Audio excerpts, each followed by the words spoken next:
that has now crossed borders a bit, and approximately 116,000 people, the vast majority of whom are children, have fled violent clashes in Burundi to neighboring countries including Tanzania, Rwanda and Uganda. This number is expected to rise as the situation in Burundi remains volatile. Nancy Kachungira reports on the Burundian refugee situation in Tanzania.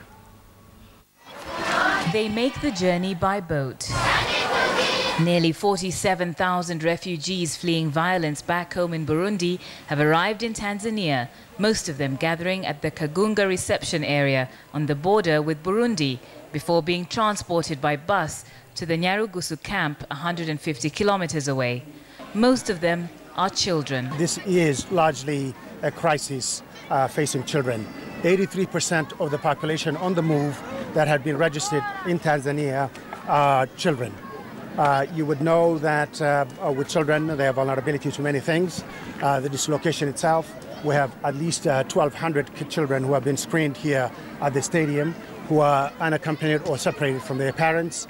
The trauma that they face, not only from dislocation also, but the other challenges that are associated with a refugee environment. Mariama Kwizera is at Lake Tanganyika Stadium in Kigoma, a transit point between the Kagunga reception area and the Nyarugusu camp. She has been mother and father to her two siblings since their parents were killed by militias 2 years ago. When the violence in Burundi escalated, she felt there was no choice but to leave. I don't think I will ever return to Burundi. Even if I went back to Burundi, I'm sure that whatever we left behind is gone. It is better to stay in Tanzania for the rest of our lives. Mariama is only 16 years old. Nyarugusu camp hosts 65,000 Congolese refugees, but with the arrival of 35,000 Burundians, there are now 100,000 people in a camp built for 50,000.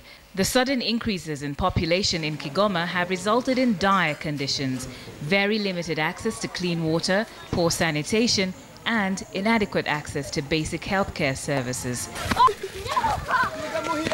But you wouldn't know it from watching the children run and play, seemingly oblivious to the myriad challenges surrounding them.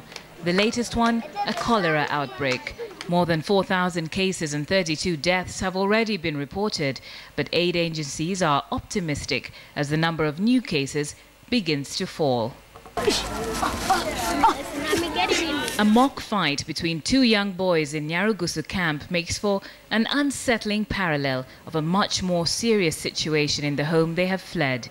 Even as an uneasy calm returned to Burundi, the conditions that precipitated the coup persist. President Nkurunziza has urged refugees to return home, but for most of them, their fear of war is still stronger than their hope for peace.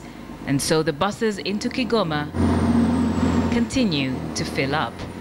Nancy Kachungira, KTN.